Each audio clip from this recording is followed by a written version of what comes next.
Debate വിത്ത് സ്മൃതി പരുത്തിക്കാട്. നവോത്ഥാന കേരളത്തിലേക്കുള്ള വഴിത്താരയായ അരുവിപ്പുറം പ്രതിഷ്ഠയ്ക്ക് ശേഷം ശ്രീനാരായണ ഗുരു എഴുതിവെച്ച ശ്ലോകത്തിലൊരു വാക്കുണ്ട്: സോദരത്വേന. ജാതിഭേദം മതദ്വേഷം ഏതുമില്ലാതെ സർവരും സോദരത്വേന വാഴുന്ന മാതൃകാസ്ഥാനമാണിത് എന്നെഴുതി ഗുരു. ഒരു പീഡ എറുമ്പിനും വരുത്തരുത് എന്ന് പറഞ്ഞുകൊണ്ട് അനാദിയായ സ്നേഹവും കരുണയുമായി ഗുരു. ഒരു ജാതി, ഒരു മതം, ഒരു ദൈവം, മനുഷ്യന്. മതമേതായാലും മനുഷ്യൻ നന്നായാൽ മതി. ഗുരുവചനങ്ങളിലുണ്ട് മതദർശനം. ശ്രേണീബദ്ധമായ നാടിനെ സാമൂഹികമായി പുതുക്കിപ്പണിത ആധുനിക കേരളത്തെ സൃഷ്ടിച്ച ജാതി ജീർണതകളെ വലിച്ചുമാറ്റി മനുഷ്യന് ജീവിക്കാൻ പാകത്തിൽ നാടിനെ മാറ്റിയ നവോത്ഥാന നായകനെ മതത്തിന്റെ പേരിൽ ചുരുക്കുന്നവരുടെ ഉദ്ദേശ്യം എന്താണ്? ചോദ്യമിതാണ്: ആരുടെ ഗുരുനിന്ദ?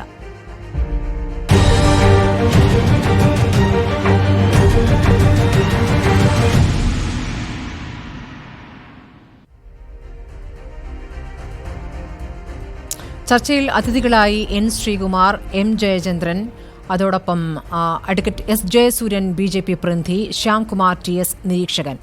ആദ്യം ഞാൻ BJP പ്രതിനിധിയിലേക്കാണ് പോകുന്നത്. അഡ്വക്കേറ്റ് എസ് ജയസൂര്യൻ, ഇപ്പോൾ സനാതന ഹിന്ദുത്വത്തിൽ അധിഷ്ഠിതമായിട്ടാണോ ഗുരുവിൻ്റെ ആശയങ്ങൾ? അങ്ങനെയാണോ BJP മനസ്സിലാക്കിയിരിക്കുന്നത്?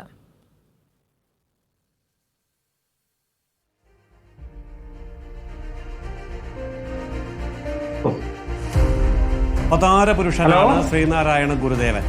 സനാതനധർമ്മത്തെയാണ് അദ്ദേഹം ജീവിതകാലം മുഴുവൻ അനുവർത്തിച്ചതും അതാണ് അദ്ദേഹം പ്രചരിപ്പിച്ചതും അതിൻ്റെ പുനരുദ്ധാരണത്തിന് വേണ്ടിയാണ് പ്രവർത്തിച്ചത്. എല്ലാ മേഖലയിലും ഒരു സംശയവും അക്കാര്യത്തിലില്ല. ആരെങ്കിലും അക്കാര്യത്തിൽ സംശയിക്കുന്നുണ്ട് അല്ലെങ്കിൽ സംശയമുയർത്താൻ ആഗ്രഹിക്കുന്നുണ്ട് എങ്കിൽ അവരോട് ചോദിക്കാനുള്ളത്, ഈ സന്യാസ ആശ്രമവും മഠം സ്ഥാപിക്കലുമൊക്കെ സനാതനധർമ്മത്തിൻ്റെതല്ലേ? ക്ഷേത്രപ്രതിഷ്ഠകൾ സനാതനധർമ്മത്തിൻ്റെതല്ലേ? വിവാഹ പൂജാക്രമം സനാതനധർമ്മത്തിൻ്റെതല്ലേ? സമാധി ഇരുത്തൽ, അങ്ങനെയുള്ള ചടങ്ങുകൾ സനാതനധർമ്മത്തിൻ്റെതല്ലേ? സ്തോത്രവും ഭജനകളുമൊക്കെ അദ്ദേഹം എഴുതിയത് സനാതനധർമ്മത്തിൻ്റെതല്ലേ? ഈശാവാസ്യ ഉപനിഷത്തിനെ വ്യാഖ്യാനിച്ചത് സനാതനധർമ്മത്തിൻ്റെതല്ലേ? ഓംകാരം എന്ന് പറയുന്ന പ്രണവമന്ത്രത്തെ അദ്ദേഹം പ്രതിഷ്ഠിക്കുന്നത് സനാതനധർമ്മത്തെ അല്ലേ? കാഷായ വസ്ത്രധാരികളായ സന്യാസിമാരെ സൃഷ്ടിച്ച സന്യാസാശ്രമങ്ങൾ ഉണ്ടാക്കിയത് അതും സനാതനധർമ്മത്തിൻ്റെതല്ലേ?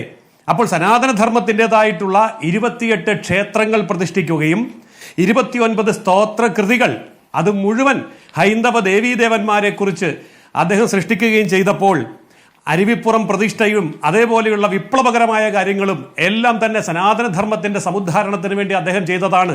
ആ കാര്യത്തിൽ ഈ ശ്രീമാൻ EMS നമ്പൂതിരിപ്പാടിന് സംശയമില്ലായിരുന്നു. അരുവിപ്പുറം പ്രതിഷ്ഠയുടെ 100ാം വാർഷികത്തിന് EMSനെ വിളിച്ചപ്പോൾ EMS പറഞ്ഞു, ഞാൻ വരില്ല, ഞാൻ വന്നാൽ അത് ഈ ഹിന്ദുക്കളുടെ സനാതനധർമ്മത്തിൻ്റെ പ്രതിഷ്ഠയോട് ഞാൻ അനുകൂലിക്കുന്നു എന്നുള്ള തെറ്റിദ്ധാരണ പരത്തും. ഞാൻ സനാതനധർമ്മത്തെ അല്ലെങ്കിൽ ഹിന്ദുത്വത്തെ അനുകൂലിക്കുന്നയാളല്ലാത്തത് കൊണ്ട് അരുവിപ്പുറം പ്രതിഷ്ഠയുടെ 100ാം വാർഷികത്തിന് ഞാൻ വരില്ല. അപ്പോൾ EMSനും വ്യക്തമായിരുന്നു ഇത് സനാതനധർമ്മമാണ്, ഗുരുവിൻ്റേത്, ഹിന്ദുത്വമാണ് ഗുരുവിൻ്റേത്. EMS സമ്മതിക്കുന്നുണ്ട്. പിന്നെന്താ പിണറായി വിജയൻ ഇത്ര വിഷമം? ഞാൻ ഒറ്റ കാര്യം കൂടി ചോദിക്കട്ടെ. പിണറായി വിജയൻ ഇത്രമാത്രം വലിയ വിപ്ലവം പ്രസംഗിക്കുന്നുണ്ടല്ലോ. അവതാര വരിഷ്ഠനായിട്ടുള്ള ഗുരുദേവൻ സാമൂഹ്യ പരിഷ്കർത്താവാണ്, സാമൂഹ്യ പരിഷ്കർത്താവ് മാത്രമാണെന്ന് പറയുന്നെങ്കിൽ നബിയെ കുറിച്ച് അങ്ങനെ പറയാമോ? മുഹമ്മദ് നബി സാമൂഹ്യ പരിഷ്കർത്താവാണ്, ക്രിസ്തുവിന്? അതെ, ഖുറാനിലേക്ക് പോകുന്നതിന് മുമ്പ് ആദ്യം ഇതിലൊരു വ്യക്തത വരുത്തണം. വർണ്ണാശ്രമ ധർമ്മം തന്നെയാണോ സനാതന ധർമ്മം എന്നുള്ളതാണ് എനിക്ക് അറിയേണ്ടത്. അങ്ങനെയല്ലെങ്കിൽ അതിൽ തമ്മിലുള്ള വ്യത്യാസം എന്ത്? ഇപ്പോൾ ഈ സനാതന ധർമ്മത്തെ വിമർശിച്ചിരുന്നവരൊക്കെ തന്നെയും ഇപ്പോൾ തമിഴ്നാട്ടിൽ നിന്നാണല്ലോ ആദ്യം ആ പ്രതികരണം വന്നത്. അതിൻ്റെ ഭാഷയുമായി ബന്ധപ്പെട്ട് കോടതിയിൽ നിന്ന് വിമർശനം ഉണ്ടായിട്ടുണ്ട്, ആ രൂപത്തിൽ പറയരുത് എന്ന്. അങ്ങനെ ഒരു ഭാഷയിലല്ല ഇന്ന് പിണറായി വിജയന്റെ ഭാഗത്തുനിന്നുണ്ടായത്. ഒരു ശക്തമായ ഭാഷയിൽ ഒരു വിമർശനമായിട്ടാണ് വന്നത്. ഒരുപക്ഷെ ഒരു രാഷ്ട്രീയ നേതാവിൽ നിന്നും വന്നിരിക്കുന്ന ഏറ്റവും ശക്തമായ പ്രസംഗമായിട്ട് തന്നെ ഞാൻ അതിനെ കാണുകയാണ്. അപ്പോൾ വർണ്ണാശ്രമ ധർമ്മം തന്നെയാണോ സനാതന ധർമ്മം എന്നുള്ളതാണ് എൻ്റെ ചോദ്യം. അങ്ങനെയല്ലെങ്കിൽ താങ്കൾ അതൊന്ന് വിശദീകരിച്ച് തരണം. വർണ്ണാശ്രമധർമ്മം എന്ന് പറയുന്നത് അനന്തവിശാലമായിട്ടുള്ള മഹാസാഗരമായിട്ടുള്ള സനാതനധർമ്മത്തിൻ്റെ വളരെ ചെറിയ ഒരു കാലഘട്ടത്തിൻ്റെ ഒരു ചെറിയ ഭാഗം മാത്രമാണ്. ക്ലാസിഫിക്കേഷൻ ഓഫ് ലേബർ എന്ന് പറയുന്നതാണ് വർണ്ണാശ്രമധർമ്മം. അത് കൃത്യമായിട്ട് ഭഗവത്ഗീതയിൽ നിർവചിച്ചിട്ടുണ്ട്. ജന്മനാ ജായതേ ശൂദ്ര കർമ്മണാ ജായതേ ദ്വിജ. അതായത് ജനിക്കുമ്പോൾ എല്ലാവരും ശൂദ്രനാണ്, ചെയ്യുന്ന കർമ്മത്തിൻ്റെ അടിസ്ഥാനത്തിലാണ് വർണ്ണങ്ങൾ ലഭിക്കുന്നത് എന്ന്. ഒരു മനുഷ്യൻ ഒരു ദിവസം തന്നെ 4 കാര്യങ്ങൾ ചെയ്യാം. ബ്രാഹ്മണ കർമ്മങ്ങൾ ചെയ്യുമ്പോൾ, അതായത് ഇന്റലക്ച്വൽ ആയിട്ടുള്ള വർക്ക് ചെയ്യുമ്പോൾ അയാൾ ബ്രാഹ്മകർമ്മം ചെയ്യുന്ന ബ്രാഹ്മണനാണ്. സംരക്ഷണപരമായിട്ടുള്ള കർമ്മങ്ങൾ ചെയ്യുമ്പോൾ, ഡിഫൻസ് അങ്ങനെയുള്ള കാര്യങ്ങൾ ചെയ്യുമ്പോൾ അയാൾ ക്ഷത്രിയനാണ്. അയാൾ ബിസിനസ്സും ട്രേഡും ചെയ്യുമ്പോൾ അയാൾ വൈശ്യനാണ്. ഇത് മൂന്നുമല്ലാത്ത ബാക്കി പരിചര്യാത്മകം കർമ്മം, ബാക്കി എല്ലാ കർമ്മങ്ങളും ചെയ്യുമ്പോൾ അയാൾ ശൂദ്രനാണ്. ഈ 4 കാര്യങ്ങളും ഒരേ ദിവസം ഒരാൾക്ക് ചെയ്യാൻ പറ്റും. ക്ലാസിഫിക്കേഷൻ ഓഫ് ലേബറിന്റെ കാലത്താണ് വർണ്ണാശ്രമധർമ്മം ഉണ്ടായത്. അത് അക്കാലത്തുമുണ്ട്, ഇക്കാലത്തുമുണ്ട്, എക്കാലത്തുമുണ്ട്.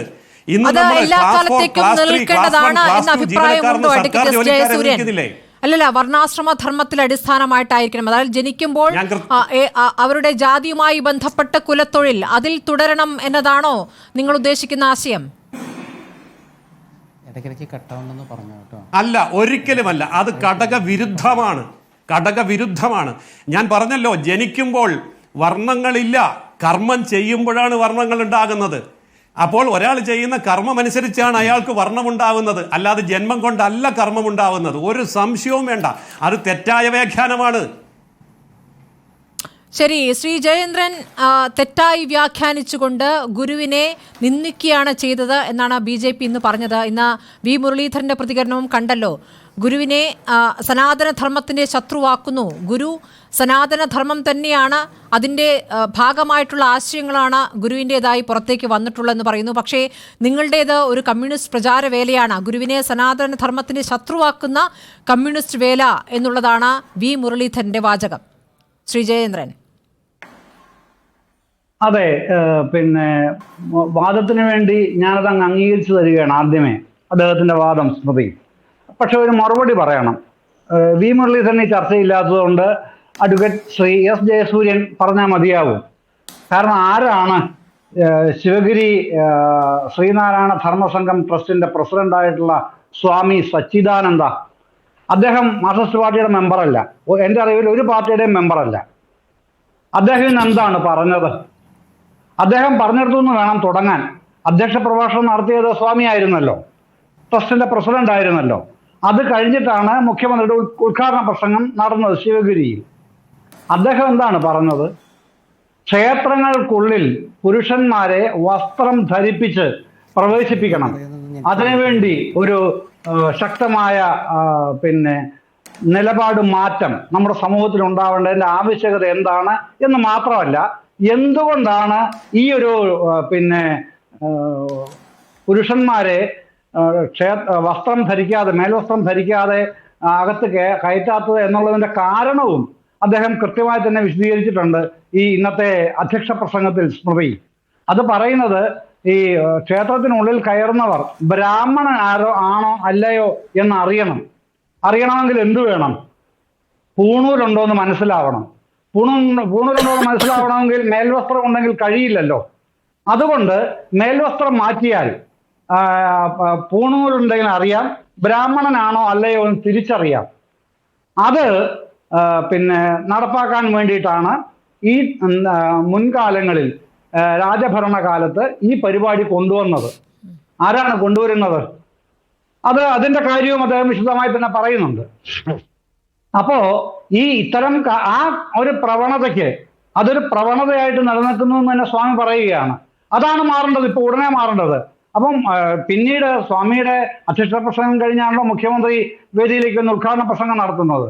അപ്പോൾ മുഖ്യമന്ത്രി ആ പ്രസംഗത്തിനെ, സ്വാമിയുടെ പ്രസംഗത്തിനെ വളരെ ശക്തമായി ശ്ലാഘിച്ചുകൊണ്ട് ഇനി കേരളത്തിൽ നമ്മുടെ സാമൂഹ്യ രംഗത്ത് വരാൻ പോകുന്ന വലിയൊരു മാറ്റത്തിന്റെ തുടക്കമായിട്ട് തന്നെയാണ് സ്വാമിയുടെ പ്രസ്താവനയെ അദ്ദേഹം ശ്ലാഘിക്കുന്നതും മുഖ്യമന്ത്രി പറയുന്നതും. അപ്പൊ അത് ജയസൂര്യന്റെ രാഷ്ട്രീയമാകാം. പക്ഷേ ഈ സ്വാമിയെ അദ്ദേഹം ഏത് ഗണത്തിൽ പെടുത്തും? ശ്രീനാരായണനല്ല എന്ന് അഡ്വക്കേറ്റ് ശ്രീ ജയസൂര്യൻ എന്തായാലും പറയാൻ കഴിയില്ല. അങ്ങനെ പറഞ്ഞാൽ ഭവിഷ്യത്ത് വേറെയാണ്. അപ്പൊ അതുകൊണ്ട് അത് അദ്ദേഹം പറയാൻ ധൈര്യപ്പെടില്ല തീർച്ചയായും. പിണറായി വിജയൻ കമ്മ്യൂണിസ്റ്റ് ആയതുകൊണ്ട് ഇങ്ങനെയൊക്കെയാണ് അങ്ങനെയൊക്കെയാണ് എന്ന് എസ്റ്റാബ്ലിഷ് ചെയ്യാൻ ശ്രമിക്കാം. പക്ഷെ ഇതിനെന്ത് ശ്രമിക്കും? അപ്പൊ നമ്മൾ കാണുന്നത് എന്താണ്? നമ്മൾ മനസ്സിലാക്കേണ്ടത് എന്താണ്?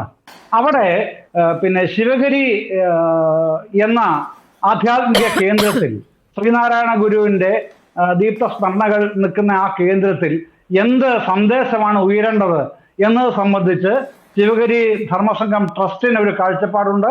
ആ കാഴ്ചപ്പാട് പങ്കുവയ്ക്കപ്പെടുന്നു. ആ കാഴ്ചപ്പാടിനെ അതിനോട് അനുകൂലമായി അത് ഉദ്ഘാടനം ചെയ്ത മുഖ്യമന്ത്രി കൃത്യമായി ചില ഈ ആധികാരികവും ഗാഠവുമായ വിമർശനങ്ങൾ തന്നെ ചില പ്രശ്നങ്ങളെ സംബന്ധിച്ച് ഉയർത്തുന്നു. താങ്കൾ സ്മൃതി പറഞ്ഞതുപോലെ തന്നെ ഏതെങ്കിലും ഒരു രാഷ്ട്രീയ നേതാവിൽ നിന്നോ ഭരണാധികാരിയിൽ നിന്നോ സമീപകാലത്ത് കേരളം കേട്ട ഏറ്റവും ശക്തമായ ഒരു പ്രസംഗമാണ് മുഖ്യമന്ത്രിയുടെ ഉദ്ഘാടന പ്രസംഗം എന്ന് നിസ്സംശയം പറയുകയും ചെയ്യാം. ഇനി ഇദ്ദേഹം പറഞ്ഞ കാര്യത്തിലേക്ക്, ശ്രീ ജയസൂര്യൻ പറഞ്ഞ കാര്യത്തിലേക്ക് വന്നാലോ, ഇതിൻ്റെ അകത്ത് ഈ ശ്രീനാരായണ ഗുരുവിനെ അദ്ദേഹം എന്തൊക്കെയാണ് പറഞ്ഞത്? അദ്ദേഹം സ്ഥാപിച്ച മഠങ്ങൾ, ദൈവങ്ങൾ, ഇതൊക്കെ ചൂണ്ടിക്കാണിച്ചുകൊണ്ട് അതെ, അതൊക്കെ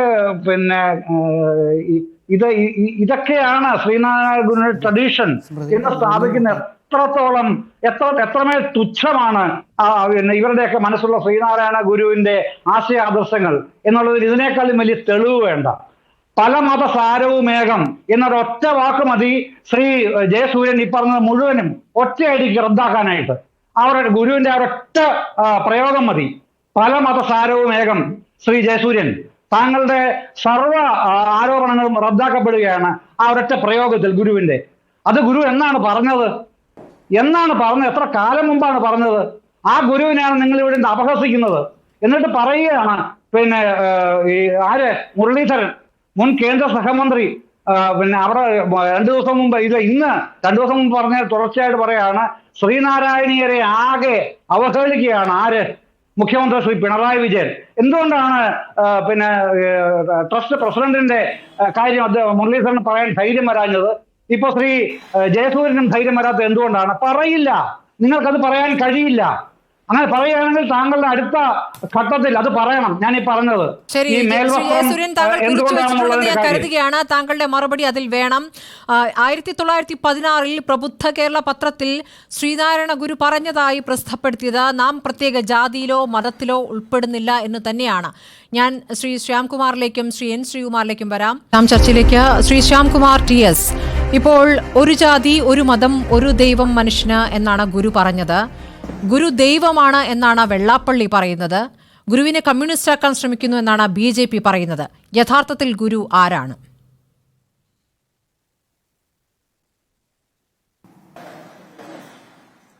ഇതിനകത്ത് ഇവിടെ ചർച്ച ചെയ്ത 2 പ്രധാനപ്പെട്ട ചോദ്യങ്ങൾക്ക് ഉത്തരം കണ്ടെത്താതെ ഈ വിഷയത്തിലേക്ക് വരാൻ കഴിയില്ല എന്നാണ് ഞാൻ വിചാരിക്കുന്നത്.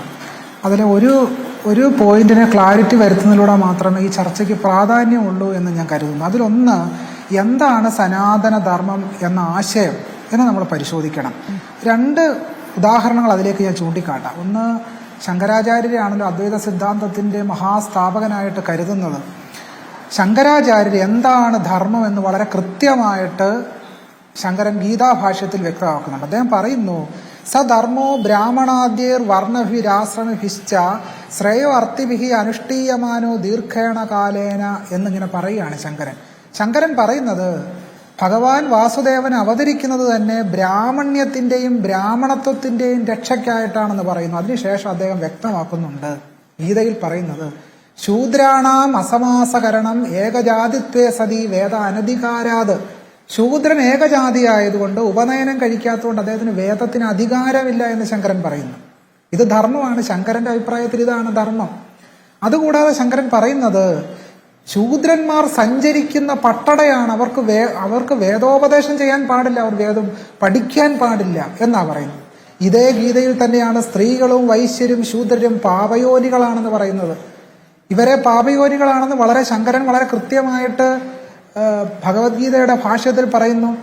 ഇനിയും കേരളത്തിന്റെ ആദരണീയനായ മുഖ്യമന്ത്രി പിണറായി വിജയൻ മഹാഭാരതത്തെയൊക്കെ പറ്റി വളരെ വിശദമായിട്ട് തന്നെ വസ്തുനിഷ്ഠമായിട്ടാണ് അദ്ദേഹത്തിന്റെ പ്രഭാഷണത്തിൽ സൂചിപ്പിച്ചത്. വളരെ കൃത്യമാണ് അക്കാര്യം. മഹാഭാരതത്തിൽ ഒരു വരി ഞാൻ ഉദ്ധരിക്കാം, അദ്ദേഹം പറഞ്ഞതിനോട് ആ വസ്തുതാപരമായിട്ടൊന്ന് ചേർത്ത് വെക്കാൻ വേണ്ടി. മഹാഭാരതം എഴുത്തച്ഛന്റെ കിളിപ്പാട്ട് രാമായണത്തെ നമുക്ക് നോക്കാം. അതിൽ പറയുന്നത്, ബ്രഹ്മം തന്നംഗ്രി ജാതനായതു ശൂദ്രനല്ലോ, ദാസനായ ദ്വിജകുല പാദസേവയും ചെയ്ത് വാസനയാലേ തേഷാം വൃത്തിയും രക്ഷണം എന്നിങ്ങനെ പറഞ്ഞിട്ട് പറയുകയാണ്, അക്ഷര അനഭിജ്ഞത്വം മൂഢത്വവും അക്ഷരവ്യക്തി വിഹീനാലാപനങ്ങളുമെല്ലാം ശൂദ്രധർമ്മങ്ങളെന്ന് ധരിക്ക യുധിഷ്ഠിര. അപ്പൊ ഒരു ശൂദ്രന്റെ ധർമ്മം എന്താണ്? അവൻ അക്ഷരം പഠിക്കാൻ പാടില്ല, എക്കാലവും ബ്രാഹ്മണ സേവ ചെയ്യുകയാണ് ശൂദ്രന്റെ ധർമ്മം എന്നാണ് മഹാഭാരതത്തിൽ പറയുന്നത്. അപ്പൊ ഈ ധർമ്മത്തിന്റെ പേര് ചാതുർവർണ്ണ്യമെന്ന് മാത്രമാണ്. ഇപ്പൊ സനാതന ധർമ്മം എന്ന് ഇവിടുത്തെ ഹിന്ദുത്വവാദികൾ പറഞ്ഞുകൊണ്ടിരിക്കുന്നത് ചാതുർവർണ്ണ്യത്തിന്റെ മറ്റൊരു പേര് മാത്രമാണ്. അത് മുഖ്യമന്ത്രി പിണറായി വിജയൻ പറഞ്ഞതുപോലെ വർണ്ണാശ്രമ ധർമ്മത്തിന്റെ മറ്റൊരു പേര് മാത്രമാണ് സനാതന ധർമ്മം. ഈ സനാതന ധർമ്മത്തോട് ഗുരു ഒരിക്കലും യോജിച്ചില്ല. അത് 1916 ജൂലൈ 16 അദ്ദേഹത്തിന്റെ ഒരു ഇന്റർവ്യൂ പ്രസിദ്ധം ചെയ്തു ഗുരുവിന്റെ. ആ പ്രഭാഷണത്തിൽ ഗുരു പറയുന്നത് ഇങ്ങനെയാണ്: ഇപ്പോൾ നടപ്പിലിരിക്കുന്ന ഏതെങ്കിലും ഒരു മതവുമായി നമുക്ക് യാതൊരു പ്രത്യേക ബന്ധവുമില്ല. നാം ആയിട്ടൊരു പ്രത്യേക മതം സ്ഥാപിച്ചിട്ടുമില്ല. എല്ലാ മതങ്ങളും നമുക്ക് സമ്മതമാണ്. ഓരോരുത്തരും അവരവർക്ക് ഇഷ്ടമുള്ള മതം ആചരിച്ചാൽ മതി. നാം ചില ക്ഷേത്രങ്ങൾ പ്രതിഷ്ഠിച്ചിട്ടുള്ളത് ഹിന്ദുക്കളിൽ ചിലരുടെ ആഗ്രഹം അനുസരിച്ചാണ്. ഇതുപോലെ ക്രിസ്ത്യാനികൾ, മുഹമ്മദീയർ മുതലായ മറ്റു മതക്കാരും ആഗ്രഹിക്കുന്ന പക്ഷം അവർക്കായും വേണ്ടത് ചെയ്യുവാൻ നമുക്ക് എപ്പോഴും സന്തോഷമാണുള്ളത് എന്ന് പറഞ്ഞ ഗുരു എങ്ങനെയാണ് വർണ്ണാശ്രമ ധർമ്മത്തിന്റെ മറ്റൊരു പേര് മാത്രമായ സനാതന ധർമ്മത്തിന്റെ വക്താവാകുന്നത്? ഒരു ചോദ്യം കൂടെ ഞാൻ ഉന്നയിക്കാം. ഗുരു ക്ഷേത്രപ്രതിഷ്ഠ ചെയ്തതുകൊണ്ട് സനാതന ധർമ്മത്തിന്റെ വക്താവാണെന്നാണല്ലോ പറയുന്നത്. എന്താണ് ക്ഷേത്രപ്രതിഷ്ഠകളുടെ മാനുവലായ തന്ത്രസമുച്ചയം മുതലായ ഗ്രന്ഥങ്ങളിൽ ക്ഷേത്രപ്രതിഷ്ഠയ്ക്ക് അധികാരി ആരാണെന്നാണ് പറയുന്നത്? വിപ്രകുലീനഃ കൃത സംസ്ക്രിയൗകഃ സ്വതീത വേദാഗമ തത്വവേത്ത എന്നാണ് പറയുന്നത്. ബ്രാഹ്മണന് മാത്രമേ പ്രതിഷ്ഠ ചെയ്യാൻ അധികാരമുള്ളൂ എന്നാണ് തന്ത്രസമുച്ചയം ഉൾപ്പെടെയുള്ള മുഴുവൻ കേരളീയ തന്ത്രഗ്രന്ഥങ്ങളിൽ എഴുതിയത്. ആ തന്ത്രസമുച്ചയത്തിന്റെ സനാതന ധർമ്മത്തിന്റെ വിധികളെ മറികടന്നുകൊണ്ടാണ് നാരായണ ഗുരുസ്വാമികൾ 1888 അരുവിപ്പുറത്ത് മഹാപ്രതിഷ്ഠ നടത്തിയത്.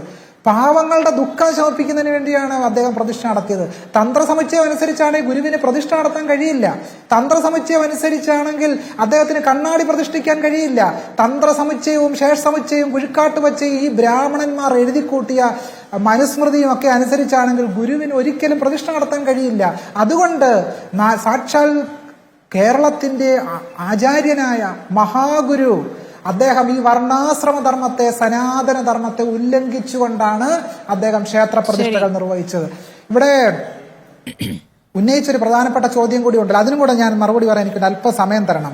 അതായത് ഈ ബ്രാഹ്മണരാണ് ഒരു ദിവസം തന്നെ ബ്രാഹ്മണനും ശൂദ്രനും വശ്യനും ഒക്കെ ആകാൻ കഴിയുമെന്നാണ് പറയുന്നത്. എനിക്കൊരു ചെറിയ ചോദ്യം മാത്രമേ ഇവരോട് ചോദിക്കാനുള്ളൂ. കേരളത്തിൽ ഒരുപാട് ഈഴവ സമുദായത്തിൽപ്പെട്ട പൂജാരിമാര് പൂജ പഠിച്ചിട്ടുണ്ട്. അവരൊക്കെ കർമ്മം കൊണ്ട് ബ്രാഹ്മണരാ.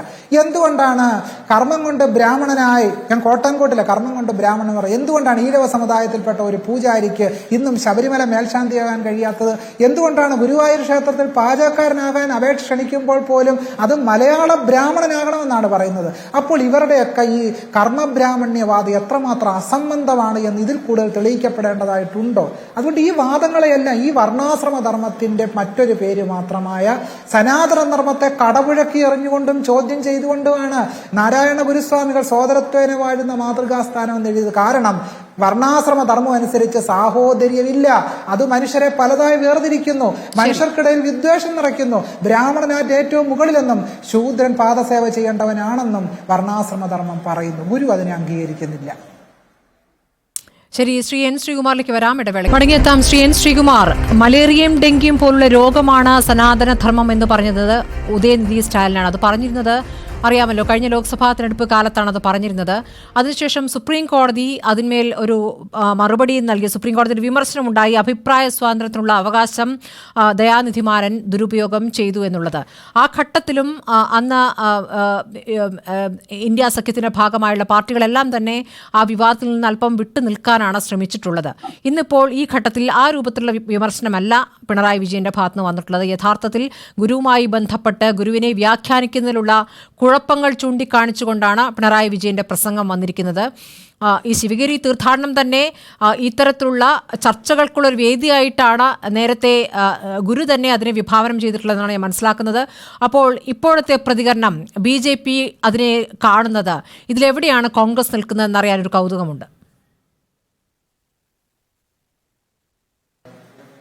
നോക്കൂ, ഒരു മതേതര പ്രസ്ഥാനത്തിന് ഇവിടെ നിൽക്കണം എന്ന് ചോദിക്കുന്നതിൽ അർത്ഥമില്ല. എല്ലാ മതങ്ങൾക്കും അവരുടേതായ ചിന്തകൾക്കനുസരിച്ച് മുന്നോട്ട് പോകാം. നമ്മൾ ഈ സനാതന ധർമ്മം എന്നൊക്കെ പറഞ്ഞ് അതൊക്കെ എപ്പോഴാണ് സ്മൃതി ഇങ്ങനെ ചർച്ചാ വിഷയമായത്? എത്രയോ വർഷമായിട്ട് നമ്മുടെ നാട്ടിലെ ഒരു സാധാരണ ഹിന്ദു അയാൾ ജീവിക്കുന്ന സനാതനധർമ്മത്തിൻ്റെ അടിസ്ഥാനത്തിലാണ്. പാരമ്പര്യവും പൈതൃകവും ശുദ്ധമായ ജീവിതചര്യയുമൊക്കെയാണ് സനാതന ധർമ്മം എന്നൊക്കെ സാധാരണഗതിയിൽ വിവക്ഷിക്കുന്നത്. അത് ഏത് രീതിയിൽ വേണമെങ്കിൽ പാണ്ഡിത്യമനുസരിച്ചൊരു ചർച്ച ചെയ്ത് നമുക്ക് കൊണ്ടുപോകാം.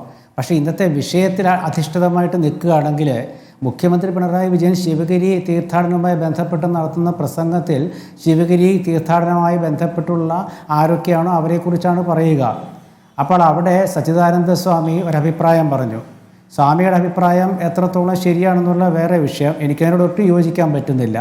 കാരണം ക്ഷേത്രങ്ങളിൽ പോകുമ്പോൾ ഷർട്ട് ഊരുന്നത് പൂണൂല് ഉണ്ടോ എന്ന് പരിശോധിക്കാൻ അറിയാൻ വേണ്ടിയാണെന്നാണ് അദ്ദേഹം പറഞ്ഞത്. അങ്ങനെയാണോ?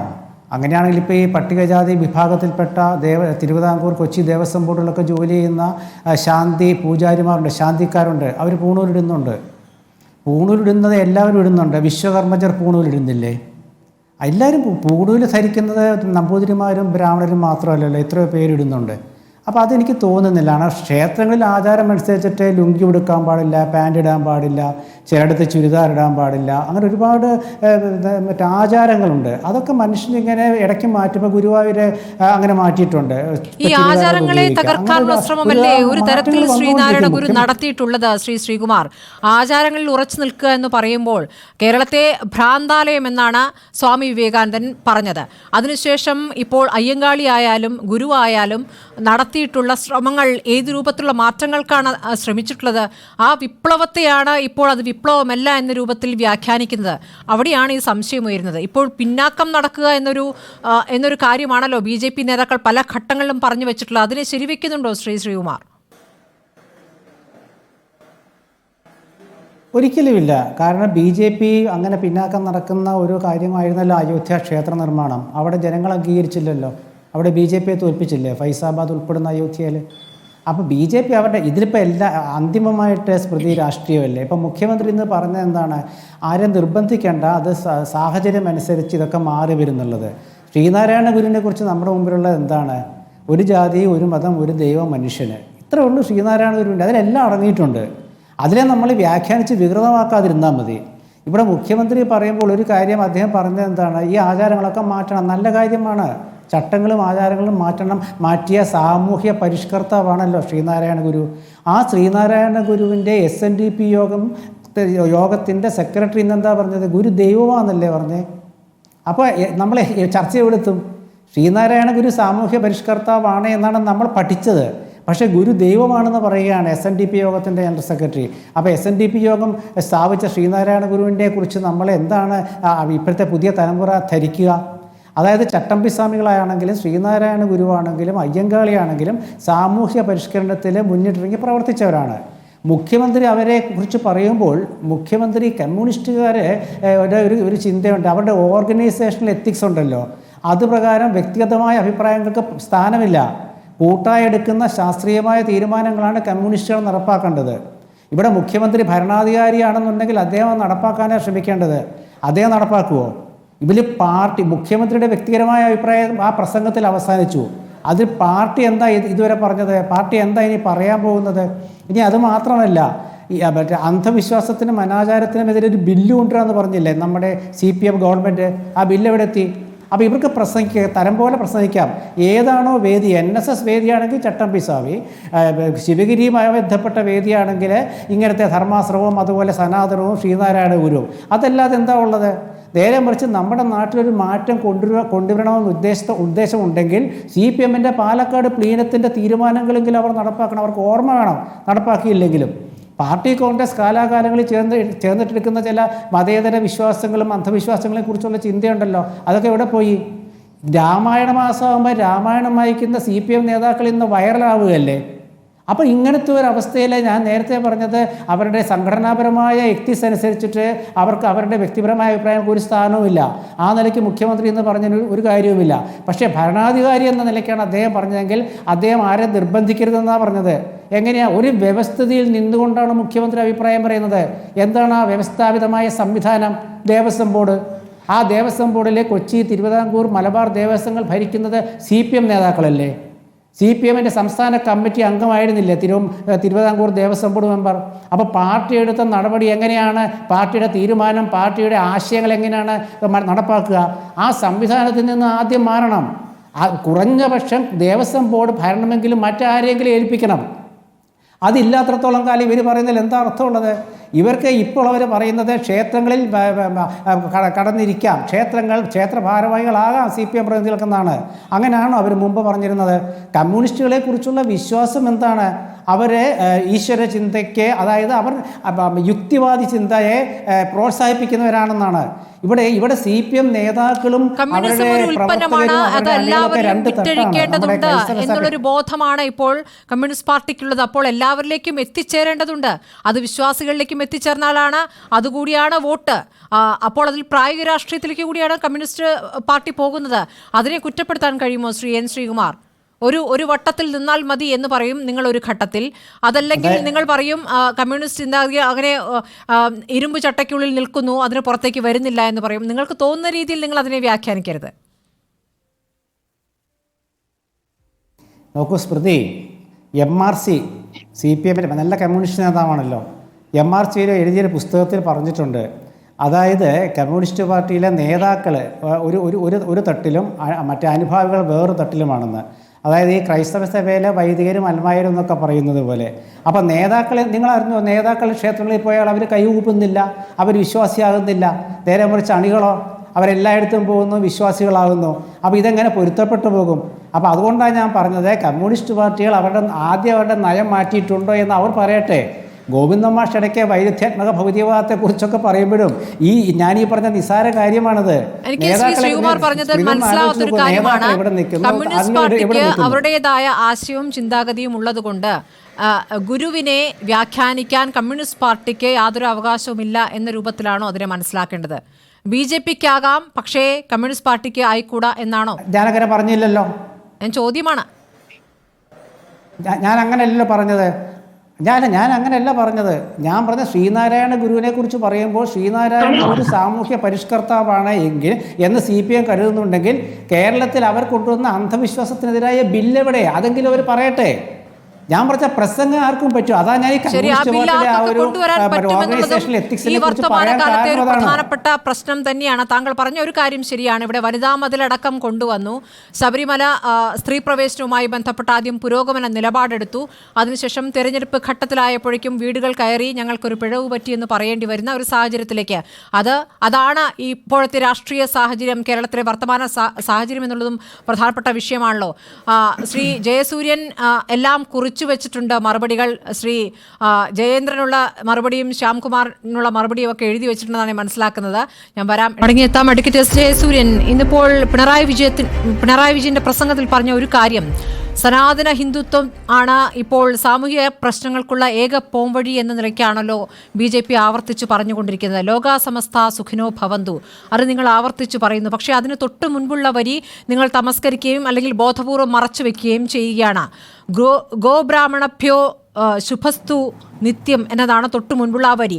ഗോവിനും പശുവിനും ബ്രാഹ്മണനും സുഖമുണ്ടാകട്ടെ എന്നർത്ഥം ചേർത്ത് വായിച്ച് ഗോവിനും ബ്രാഹ്മണനും സുഖമുണ്ടായാൽ തന്നെ ലോകത്തിനാകെ സുഖം എന്ന് വിവക്ഷിക്കുന്ന രീതിയിലാണ് അത് എഴുതി വെച്ചിട്ടുള്ളത്. അപ്പോൾ നിങ്ങൾ ഒരു വരി മാത്രം എടുത്ത് പറഞ്ഞുകൊണ്ടേ ഇരിക്കുന്നു എന്നുള്ളതാണ് ഇന്ന് പിണറായി വിജയൻ പറഞ്ഞ ഒരു വാക്യം. താങ്കൾക്ക് ഇനി ജയേന്ദ്രനും ശ്രീ ശ്യാംകുമാറിനും മറുപടി നൽകാം. സ്മൃതിയോടെ എനിക്കൊരു അപേക്ഷയുള്ളത്, ഈ 3 പേരുടെ ചോദ്യങ്ങൾക്ക് ഞാൻ ഒറ്റയ്ക്കാണ് മറുപടി തരുന്നത്. അതുകൊണ്ട് എനിക്ക് അതിനുള്ള സമയമുണ്ട്. ഗോബ്രാഹ്മണേഭ്യോ ശുഭമസ്തു കൃത്യമായിട്ടാണ് പറഞ്ഞത്. അദ്ദേഹം പറഞ്ഞത് തെറ്റിച്ച, എന്നാലും സ്മൃതി പറഞ്ഞത് ശരിയാ. എന്താണ് ഗോവ്, എന്താണ് ബ്രാഹ്മണൻ, അതും കൂടെ നിർവചിച്ചിട്ടുണ്ട്. ബ്രാഹ്മണൻ എന്ന് പറഞ്ഞാൽ ഇന്നത്തെ ഭാഷയെ പറഞ്ഞാൽ ഇന്റലക്ച്വൽസ്, കൃത്യമായിട്ട് പറയാം. ബൗദ്ധികമായ കാര്യങ്ങൾ, ബ്രഹ്മകാര്യങ്ങൾ, ഇന്റലക്ച്വൽ ആയിട്ടുള്ള കാര്യങ്ങൾ ചെയ്യുന്നവൻ ബ്രാഹ്മണൻ. ഞാൻ നേരത്തെ പറഞ്ഞു, ജന്മനാ ജായതേ ശൂദ്ര കർമ്മണാ ജായതേ ദ്വിജ. ദ്വിജ എന്ന് പറഞ്ഞാൽ ബ്രാഹ്മണൻ. കർമ്മം ചെയ്യുമ്പോഴാണ് ബ്രാഹ്മണനാവുന്നത്. പൂണൂലിട്ട ബ്രാഹ്മണനാവില്ല, ബ്രാഹ്മണന്റെ മകനായിട്ട് ജനിച്ച ബ്രാഹ്മണനാവില്ല. അതുകൊണ്ട് ആ ബ്രാഹ്മണ്യം എന്ന് പറയുന്നത് പിന്തുടർച്ച അവകാശമല്ല എന്ന് അസന്നിഗ്ധമായിട്ട് ഹിന്ദുത്വം പറഞ്ഞിട്ടുണ്ട്, സനാതനധർമ്മത്തിൽ പറഞ്ഞിട്ടുണ്ട്. പിന്നെ ഇവിടെ ഇദ്ദേഹം പറഞ്ഞൊരു കാര്യം, ആരാ പറഞ്ഞത് ഞാൻ മറന്നുപോയി, ശ്യാംകുമാർ പറഞ്ഞു ധാരാളം കാര്യങ്ങൾ എടുത്ത് പറഞ്ഞു. ഞാൻ ചോദിക്കട്ടെ, ശങ്കരാചാര്യർ ആരെയാണ് വ്യാഖ്യാനിച്ചത്? ശങ്കരാചാര്യർ എഴുതിയ പുസ്തകങ്ങളും വ്യാഖ്യാനങ്ങളും ഭാഷ്യങ്ങളുമൊക്കെ ആരുടേതാണ്? അത് ഭഗവാൻ വേദവ്യാസൻ്റെതാണ്. ഭഗവാൻ വേദവ്യാസൻ ആരാണ്? മുക്കുവനാണ്. ബ്രാഹ്മണ, ക്ഷത്രിയ, വൈശ്യ, ശൂദ്ര എന്ന് പറയുന്ന 4 ആശ്രമങ്ങൾക്കും പുറത്ത്, 4 വർണ്ണങ്ങൾക്കും പുറത്ത് അവർണഗണത്തിൽപ്പെടുന്ന ആളാണ് വ്യാസൻ. അതായത് കൃഷ്ണദ്വൈപായനൻ എന്ന് പറയുന്ന വ്യാസൻ. അദ്ദേഹമാണ് 4 വേദങ്ങൾ രചിച്ചത്, അദ്ദേഹമാണ് 108 ഉപനിഷത്തുകൾ രചിച്ചത്, അദ്ദേഹമാണ് പ്രസ്ഥാനത്രയം രചിച്ചത്, അദ്ദേഹമാണ് 16 പുരാണങ്ങൾ രചിച്ചത്, അദ്ദേഹമാണ് 16 ഉപപുരാണങ്ങൾ രചിച്ചത്. അങ്ങനെ ഈ പറഞ്ഞ ഗ്രന്ഥ പരമ്പരകളെ മുഴുവൻ ഉണ്ടാക്കിക്കൊടുത്തത് ബ്രാഹ്മണ, ക്ഷത്രിയ, വൈശ്യശൂദ്ര എന്ന 4 വിഭാഗത്തിൽ പോലും പെടാത്ത അവർണനായിട്ടുള്ള മുക്കുവസ്ത്രീയിൽ സത്യം പറഞ്ഞാൽ വേണ്ടാത്ത രീതിയിൽ സൃഷ്ടിക്കപ്പെട്ട ആളാണ്. ആ വ്യക്തിയെ അംഗീകരിച്ചുകൊണ്ടാണ് ഈ സനാതനധർമ്മം മുന്നോട്ട് പോകുന്നത്. മറുവശത്ത് നോക്കൂ, ആദികാവ്യമായ രാമായണം ഇതിഹാസമാണ്. ആ ഇതിഹാസമായ രാമായണത്തെ, ആ രാമായണൻ ആരാ? രത്നാകരൻ എന്ന് പറയുന്ന കാട്ടാളനാണ് എഴുതിയത്. പിന്നീടാണ് വാത്മീകിയായി മാറുന്നത്. അപ്പോൾ കാട്ടാളൻ എഴുതിയതിനെയും മുക്കുവൻ എഴുതിയതിനെയും വർണ്ണം നോക്കാതെ, ജാതി നോക്കാതെ അംഗീകരിച്ച് അവരെ ഭഗവാൻ വേദവ്യാസൻ, ഭഗവാൻ വാത്മീകി എന്ന് വിളിച്ച സനാതനധർമ്മിയുടെ മുമ്പിൽ എന്തിനാണ് ഈ കമ്മ്യൂണിസ്റ്റുകാർ ഈ ബ്രാഹ്മണ മേധാവിത്വം കൊണ്ടുവരുന്നത് എന്നുള്ളത് ഞാൻ വളരെ കൃത്യമായിട്ട് പറഞ്ഞു തരാം. ഇന്ത്യയിൽ ബ്രാഹ്മണ മേധാവിത്വം അടിച്ചുറപ്പിക്കാനുണ്ടാക്കിയ പ്രസ്ഥാനമാണ് കമ്മ്യൂണിസ്റ്റ് പ്രസ്ഥാനം. സംശയമുണ്ടെങ്കിൽ തെളിവ് ഞാൻ തരാം. ഇന്ത്യയിലെ കമ്മ്യൂണിസ്റ്റ് പ്രസ്ഥാനത്തിന് ഒരിക്കൽ മാത്രമാണ് ലോക്സഭാ സ്പീക്കർ സ്ഥാനം കിട്ടിയത്. ആ ലോക്സഭാ സ്പീക്കർ സ്ഥാനം സോമനാഥ ചാറ്റർജി എന്ന ബ്രാഹ്മണന് കൊടുത്തു. കമ്മ്യൂണിസ്റ്റുകാർക്ക് 2 തവണയാണ് കേന്ദ്രമന്ത്രി പദം കിട്ടിയത്. CPIക്കാണ് 2 കിട്ടിയത്. അത് 2 അവർ കൊടുത്തത് ബ്രാഹ്മണന്മാർക്ക് തന്നെയാണ്. അപ്പോൾ ഇന്ദ്രജിത്ത് ഗുപ്ത എന്ന് പറയുന്ന ബ്രാഹ്മണനും ചതുരാനൻ മിശ്ര എന്ന് പറയുന്ന ബ്രാഹ്മണനും, അതായത് കേന്ദ്ര മന്ത്രിസഭയിലെ 2 സ്ഥാനം കിട്ടിയപ്പോൾ അത് ബ്രാഹ്മണന് കൊടുത്തു. ഒരു ലോക്സഭാ സ്പീക്കർ കൊടുത്തപ്പോൾ അത് ബ്രാഹ്മണന് കൊടുത്തു. 26 തവണ ഇന്ത്യയിലെ 3 സംസ്ഥാനങ്ങളിൽ മുഖ്യമന്ത്രി സ്ഥാനം കിട്ടിയപ്പോൾ 26-ൽ 22 തവണ അത് ബ്രാഹ്മണനും സവർണനും കൊടുത്തു, അവർണന് കൊടുത്തില്ല. 100 വർഷം പാരമ്പര്യമുള്ള ഇന്ത്യൻ കമ്മ്യൂണിസ്റ്റ് പ്രസ്ഥാനത്തിന്റെ 71% പോളിറ്റ് ബ്യൂറോ മെമ്പർമാർ പരമ്പര എടുത്തു നോക്കൂ. ലിസ്റ്റ് എവിടെ ഉണ്ടല്ലോ. ആ 71% ബ്രാഹ്മണരാണ്, 92% സവർണരാണ്, 8% പേര് മാത്രമാണ് പിന്നോക്കത്തിലുള്ളത്. താങ്കൾ നേരത്തെ പറഞ്ഞൊരു കാര്യമുണ്ടല്ലോ, ഖുറാനെ വിമർശിക്കാൻ ധൈര്യം ഉണ്ടാകുമോ എന്ന്. അപ്പോൾ ബോഡി വേസ്റ്റ് പരാമർശം നടത്തിയത് പിണറായി വിജയനാണ്. താങ്കൾ ഓർക്കുന്നുണ്ടോ?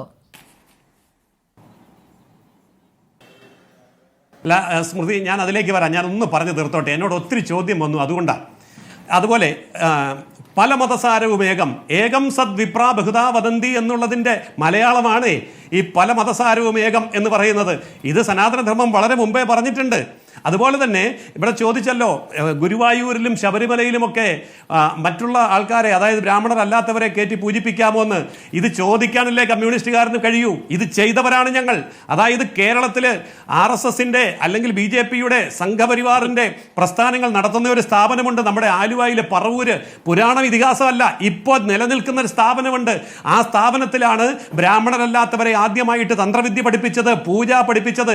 കേരളത്തിലെ 100 കണക്കിന് ക്ഷേത്രങ്ങളിൽ ഈ തന്ത്രിമാരും പൂജാരിമാരും ഇന്ന് പൂജിക്കുന്നുണ്ട്. അതിനുവേണ്ടി സ്ഥാപനമുണ്ടാക്കിയത് RSS ആണ്. ആ സേതു ഹിമാചലം ഈ പരിഷ്കരണം ഞങ്ങൾ നടത്തുന്നുണ്ട്. ഞാൻ പിണറായി വിജയനെയും കമ്മ്യൂണിസ്റ്റുകാരെയും ഇന്ന് ചർച്ചയിൽ പങ്കെടുക്കുന്നവരോടും ലളിതമായി വെല്ലുവിളിച്ച് ചോദിക്കുകയാണ്, തൻ്റെ ഇടമുണ്ടോ? നിങ്ങളല്ലേ കേരളം ഭരിക്കുന്നത്? പിണറായി വിജയനും കമ്മ്യൂണിസ്റ്റുകാരനും തൻ്റെ ഇടമുണ്ടെങ്കിൽ ആ ആത്മാർത്ഥത കാണിക്കൂ. ആ ശബരിമലയില് അബ്രാഹ്മണ പൂജാരിയെ വെക്കുന്നേ, ഗുരുവായൂരില് അബ്രാഹ്മണ പൂജാരിയെ വെക്കുന്നേ, എന്നിട്ട് വേണം BJP-കാരന്റെ നേരെ ചോദിക്കാൻ. ജയചന്ദ്രൻ, ഗുരുവിൽ നിന്ന് ഇപ്പോൾ വർത്തമാനകാലത്തേക്ക് എത്തുമ്പോൾ CPM എത്രത്തോളം ഈ ബ്രാഹ്മണ്യത്തെ വിമർശിക്കുമ്പോൾ എത്രത്തോളം പിന്നാക്ക വിഭാഗത്തിന്, ദളിത് വിഭാഗത്തിന് പ്രാതിനിധ്യം കൊടുത്തു പാർട്ടിയിൽ എന്നുള്ള ചോദ്യം വരുമ്പോൾ BJP-ക്ക് അതിൽ പലതും ചൂണ്ടിക്കാണിക്കാനുണ്ട്. രാഷ്ട്രപതി തൊട്ട് വലിയ കണക്കുകൾ BJP-ക്ക് മുന്നോട്ട് വയ്ക്കാനാകും. അത് ഏത് തരത്തിലുള്ള പൊസിഷനാണ് എന്ന് വേണമെങ്കിൽ പിന്നീട് ഒരു ചർച്ചയാകാൻ പറ്റുമായിരിക്കും. പക്ഷേ കൊടുത്തിട്ടുണ്ടോ എന്ന് ചോദിച്ചാൽ ഏറ്റവും കൂടുതൽ കൊടുത്തിട്ടുള്ള BJP-യാണ്. അത് അവരുടെ ഒരു രാഷ്ട്രീയ തന്ത്രമായിട്ട് വ്യാഖ്യാനിച്ചാലും അത് ചെയ്തല്ലോ.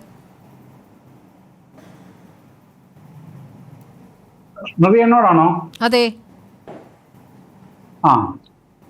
ഇത് പിന്നെ നമ്മൾ ഇന്ന് ചർച്ച ചെയ്യുന്നത് ശിവഗിരിയുമായി ബന്ധപ്പെട്ട കാര്യങ്ങളാണല്ലോ. സ്വാഭാവികമായും ശിവഗിരി ആയിട്ട് ബന്ധപ്പെട്ട പ്രശ്നങ്ങൾ ചർച്ചയ്ക്ക് വരുന്നത് ഒരേ ഒരു ഫോക്കസിലാണ്. അത് ഗുരു സന്ദേശത്തിന്റെ കാലിക പ്രസക്തി. അതെല്ലാ കൊല്ലവും അങ്ങനെ തന്നെ ആയിരിക്കുകയും ചെയ്യും. അല്ല, ഞാൻ ഈ ചോദ്യത്തിൽ നിന്ന് ഒളിച്ചോടരുത്. അല്ല, അദ്ദേഹം നിങ്ങൾ ഈ പറയും. ചോദ്യം ചോദിച്ചിട്ട് അദ്ദേഹം ഒളിച്ചോടരുത്. ഒളിച്ചോടുന്ന ആളല്ല, ജയചന്ദ്ര ശ്രീ ഒളിച്ചോടരുത്. ജയസൂര്യൻ. ചോദ്യം ചോദിച്ചിട്ട് ഇല്ല, മറുപടി അദ്ദേഹം പറ. പറയും, അദ്ദേഹം പറയും. താങ്കൾക്ക് സംസാരിക്കണമെങ്കിൽ സമയം ഇല്ല, പറഞ്ഞോളൂ, സമയം കളയണ്ട. സ്മൃതിയോട് ചോദിക്കുക, എന്നോടല്ല. എനിക്ക് ഇടയ്ക്ക് മറുപടി പറയാതിരിക്കുക. ആ ഒരു ശരി. ഔചിത്യം ഇല്ല, അദ്ദേഹം കാണിക്കാൻ അങ്ങനെ ചെയ്യുന്ന പ്രതീക്ഷിക്കുന്നു. ആളല്ല. ശ്രീ ജയചന്ദ്രൻ പറഞ്ഞോളൂ. അതെ, അത് എനിക്ക് അറിയാവുന്നതുകൊണ്ട് ഞാൻ പറഞ്ഞത്. സമയം വേണമെങ്കിൽ സ്മൃതിയോട് ചോദിച്ചോളൂ.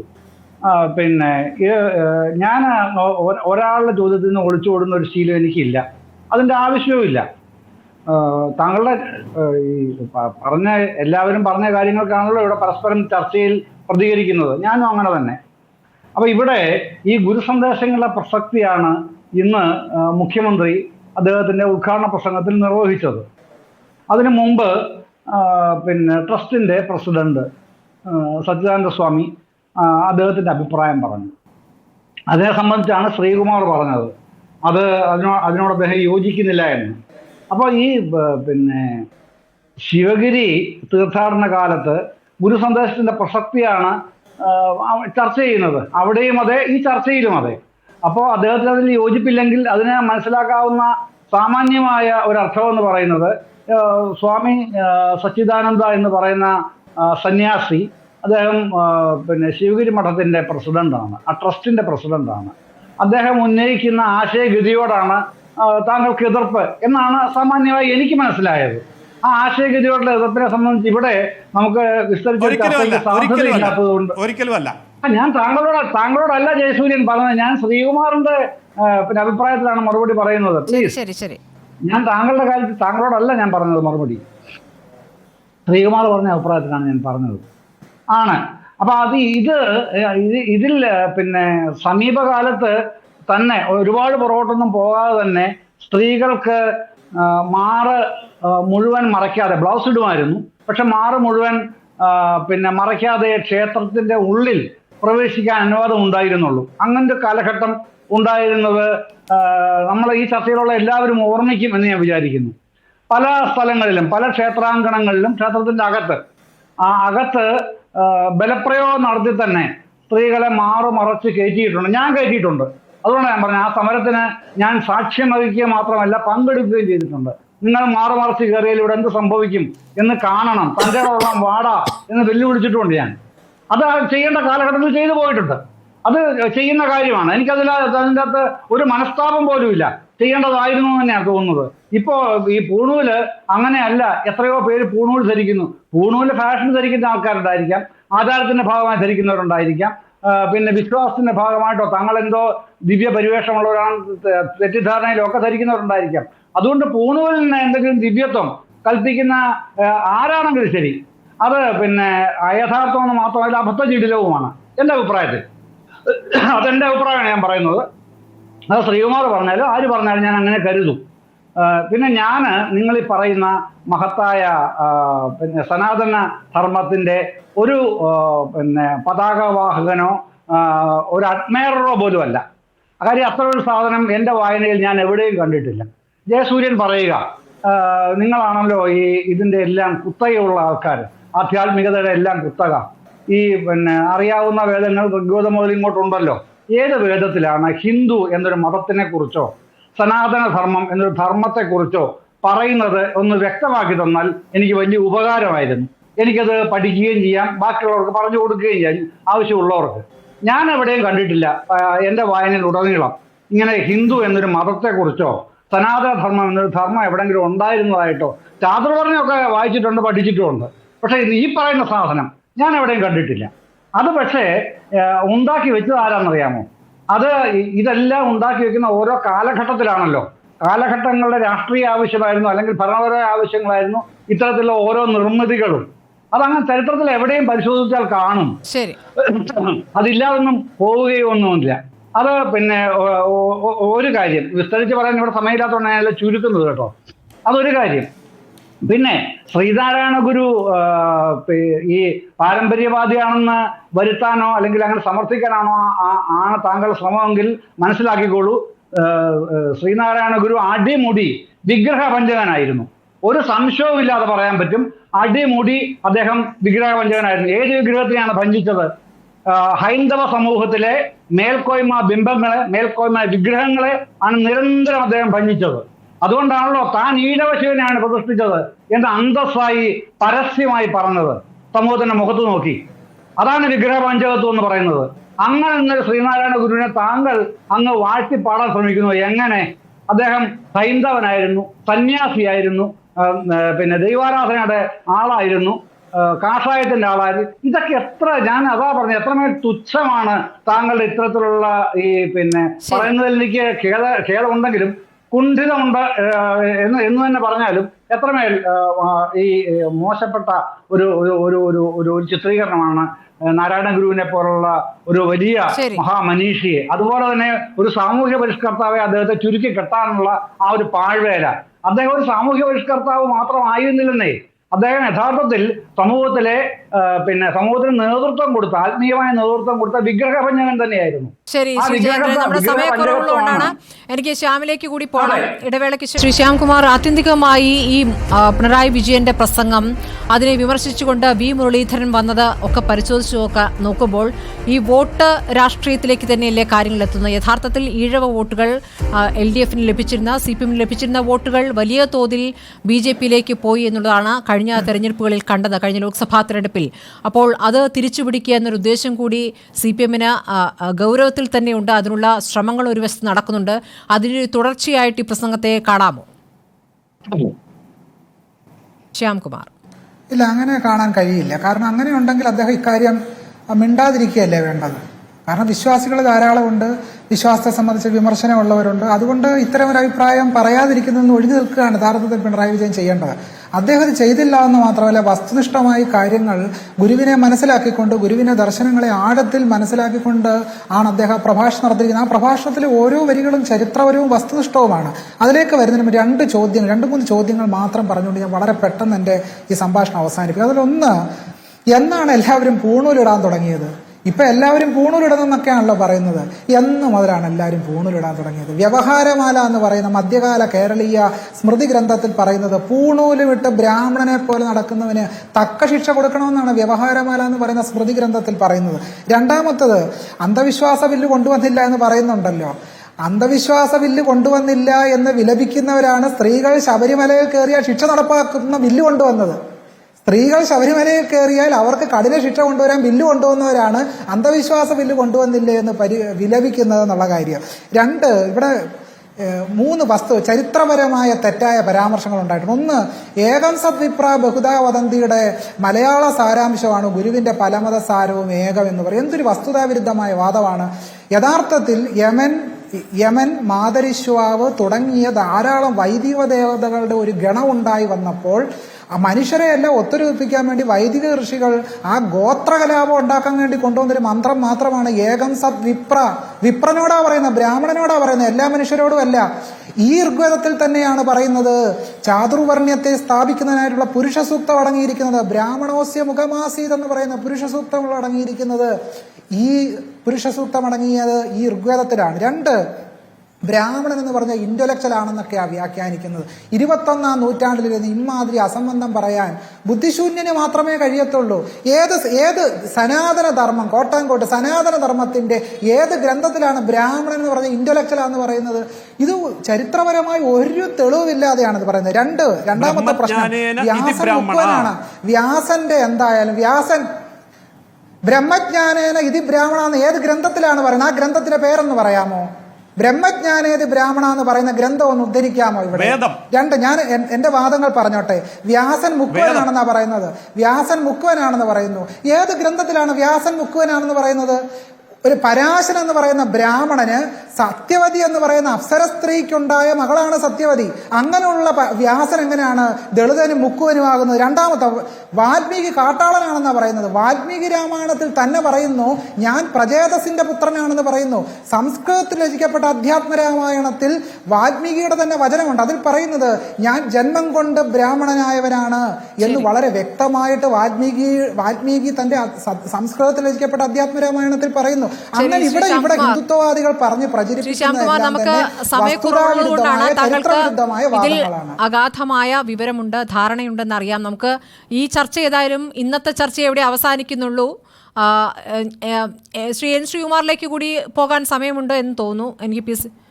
ശ്രീ ശ്യാംകുമാർ, താങ്കൾക്ക് 2 വരി കൂടി പറയാം. എനിക്കിപ്പോൾ അവിടെ നിന്ന് അനുവാദം കിട്ടിയതുകൊണ്ടാണ്. ഒന്നുകൂടി നീട്ടാം.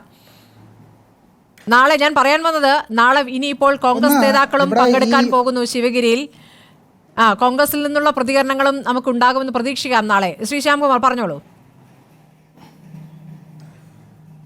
ഇതിനകത്ത് ഈ വാൽമീകി കാട്ടാളനാണെന്നുള്ള വ്യാസൻ എന്ന് പറയുന്നത് മുക്കുവനാണെന്നും ഒക്കെ പറയുന്നുണ്ടല്ലോ. ഇവിടുത്തെ ആദിവാസികളെയും ദളിതരെയും അടിച്ചമർത്താൻ വേണ്ടി ഹിന്ദുത്വവാദികൾ പറഞ്ഞുകൊണ്ടിരിക്കുന്ന ഒരു കാര്യമാണ്. യഥാർത്ഥത്തിൽ ഇവർ അങ്ങനല്ല എന്ന് ആ ഗ്രന്ഥം പരിശോധിച്ചാൽ നമുക്ക് വ്യക്തമാകും. വാൽമീകി രാമായണവും മഹാഭാരതവും പരിശോധിച്ചത് വളരെ വ്യക്തമാണ്. ശുദ്ധമാണ്. അങ്ങനെയാണെങ്കിൽ ആരാണ് രാഷ്ട്രപതി? ആരാണ് ഏറ്റവും കൂടുതൽ? പാർലമെന്റ് പരിശോധിക്കുക, ഗ്രന്ഥം പരിശോധിക്കാതെ പാർലമെന്റ് പരിശോധിക്കുക. ഞങ്ങൾ ഇവിടെ എന്താ ചെയ്യുന്നതെന്നുള്ളത് നിങ്ങൾക്ക് കൃത്യമായിട്ട് പാർലമെന്റിൽ കാണാമല്ലോ. ആരാ രാഷ്ട്രപതി സ്ഥാനത്തിരിക്കുന്നത്? ഏറ്റവും കൂടുതൽ ആദിവാസി, ദളിത്, പിന്നോക്ക MP-മാരുള്ള, മന്ത്രിമാരുള്ള, MLA-മാരുള്ള പാർട്ടി ഞങ്ങളുടേതാ, നിങ്ങളല്ല. പാർലമെന്റിൽ മാനവവിഭവശേഷി മന്ത്രാലയം അവതരിപ്പിച്ച കണക്കനുസരിച്ച് ഇന്ത്യൻ സർവകലാശാലയിലെ 97% തസ്തികളിലും സവർണരാ. ഇന്ത്യൻ IIT-കളിലെ 96% തസ്തികളിലും സവർണരാ. കമ്മ്യൂണിസ്റ്റുകാരാ കയറ്റിവെച്ചത്, കോൺഗ്രസുകാരാ കയറ്റിവെച്ചത്. അത് ഞങ്ങൾ മാറ്റും. നിങ്ങളാണ് കയറ്റിവെച്ചത്, ഞങ്ങൾ മാറ്റും. ഞാൻ കമ്മ്യൂണിസ്റ്റുകാരനാണെന്ന് അവകാശപ്പെട്ടിട്ടില്ല. ഞാൻ കമ്മ്യൂണിസ്റ്റുകാരനാണെന്നുള്ള അവകാശം. അതുകൊണ്ട് താങ്കൾ എന്നെ കമ്മ്യൂണിസ്റ്റുകാരനാക്കണ്ട. അതുകൊണ്ട് എന്നെ കമ്മ്യൂണിസ്റ്റുകാരനാക്കാൻ ഞാൻ പറഞ്ഞത് കമ്മ്യൂണിസ്റ്റുകാരും കോൺഗ്രസുകാരും കയറ്റി വെച്ചവരാണ്. അവരെ ഞങ്ങൾ മാറ്റുമെന്നാ പറഞ്ഞത്. എല്ലാവരെയും കയറ്റിവിടും. മൂന്നാമത്തെ ടേം അല്ല, നിങ്ങളല്ലേ കേന്ദ്രം ഭരിക്കുന്നത്. എന്തുകൊണ്ടാണ് ഇന്ത്യൻ സർവകലാശാലകളിൽ മാറ്റം ഉണ്ടാക്കാത്തത്? എന്തുകൊണ്ടാണ് 97% തസ്തിക 10 വർഷമായിട്ട്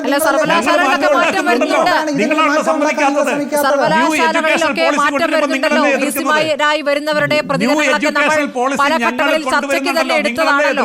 അത് വേറൊരു ചർച്ചയ്ക്ക് എടുക്കേണ്ടി വരും. ശ്രീ ശ്യാംകുമാർ, ഞാൻ പറഞ്ഞത് ഇനി ശിവഗിരിയിലെ പരിപാടിയിൽ ഇനി നാളെ പങ്കെടുക്കാൻ പോകുന്ന കോൺഗ്രസ് നേതാക്കളാണ്. ഒരുപക്ഷെ ഇതിൽ ഒരു തുടർച്ച ഈ ചർച്ചയിൽ ഉണ്ടായേക്കാം. നാളെ മന്നത്ത് പരിപാടിയുണ്ട്, മന്നത്തിൻ്റെ ശതാബ്ദി ആഘോഷ പരിപാടികളുണ്ട്. അവിടെ എനിക്ക് തോന്നുന്നു ചെന്നിത്തല നാളെ പങ്കെടുക്കാൻ പോകുന്ന പരിപാടി. അപ്പോൾ ചെന്നിത്തലയുടെ പ്രതികരണവും നാളെ ഉണ്ടാകും. ഒരുപക്ഷെ സുകുമാരൻ നായരുടെ പ്രതികരണമുണ്ട്. അപ്പോൾ ഈ സനാതന ചർച്ച ഇന്നിവിടെ അവസാനിക്കുന്നില്ല, നാളെ തുടരുമെന്ന് പ്രതീക്ഷിക്കാം. വളരെ നന്ദി Shri N. Sreekumar, Shri Jayendran, advocate S. Jayasuryan, Shyamkumar STS ചർച്ചയിൽ പങ്കെടുത്തതിന്.